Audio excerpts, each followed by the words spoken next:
La parole est maintenant, pour la première question crible thématique, à Madame Nathalie Goulet, pour le groupe de l'Union centriste. Vous avez la parole, ma chère collègue. Oui, Monsieur le Président, Monsieur le Ministre, mes chers collègues, l'exercice des questions cribles est un peu difficile sur un sujet aussi délicat, aussi délicat et d'actualité. C'est pourquoi je voudrais vous interroger sur une question bien précise, car notre politique dans les pays arabes dépend en grande partie de la qualité de notre personnel dans ces pays. Je me suis entretenue il y a quelques semaines avec une des proches collaboratrices d'Hillary Clinton qui pensait qu'à l'aune des événements actuels, il fallait revoir complètement le recrutement et l'implication du personnel de nos ambassades.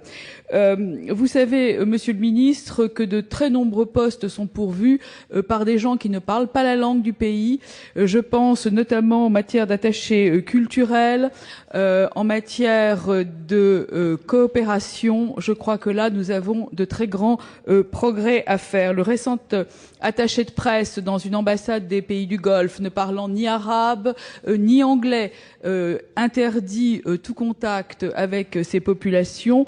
J'ai évidemment bien d'autres exemples, mais cela n'est pas utile aujourd'hui.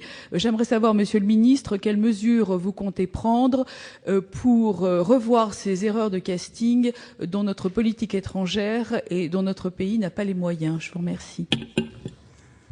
Pour répondre à la question, la parole est à Monsieur Alain Juppé, ministre d'État, ministre des Affaires étrangères et européennes. Vous avez la parole, Monsieur le Président, Mesdames et Messieurs les sénateurs, Madame Nathalie Goulet, je ne suis pas absolument sûr que les capacités linguistiques de nos collègues diplomates américains soient aussi développées qu'on veut bien le dire. Ils parlent très souvent anglais, c'est vrai, ce qui leur facilite le travail.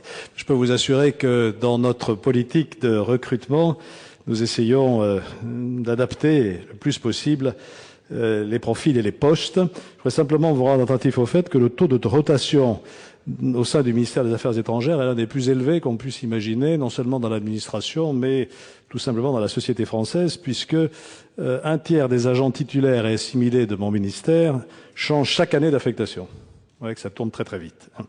Alors chaque fois, nous essayons d'adapter, je le répète, le profil au poste et de tenir en particulier compte du critère linguistique. La majorité des titulaires du ministère des Affaires étrangères qui sont en fonction dans le Golfe sont des arabisants.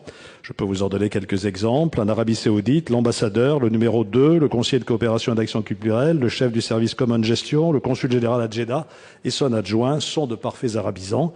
Au Koweït, c'est le cas de notre ambassadrice, ancienne interprète de la présidence de la République, que j'ai eu l'occasion de bien connaître lorsque j'étais au Quai d'Orsay il y a 15 ans maintenant, ainsi que du conseiller culturel et son adjointe. Au Qatar, c'est le cas de l'ambassadeur, du numéro 2 et du numéro 3, ainsi que du conseiller culturel. Donc vous voyez qu'il y a quand même beaucoup d'arabisants au Quai d'Orsay. Alors nous essayons de développer tout cela. Je ferai simplement 2 remarques complémentaires. La première, c'est que nous essayons de développer dans l'accueil des diplomates tout l'aspect formation linguistique. Et c'est un des points qui avait été souligné par le livre blanc que j'avais établi avec Louis Schweitzer il y a 2 ou 3 ans maintenant. Deuxièmement, que la RGPP, qui réduit considérablement nos moyens, je dois le dire, nous incite à nous adresser à des recrutés locaux. Et dans les recrutés locaux, évidemment, le critère linguistique tient une large place. Donc vous voyez que votre souci est pris en considération. Madame sénateur.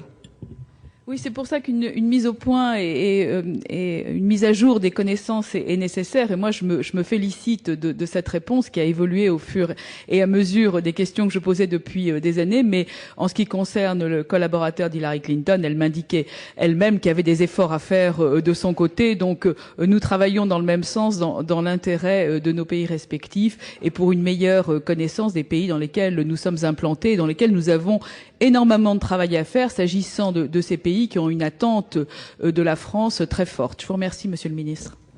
Merci, ma chère collègue.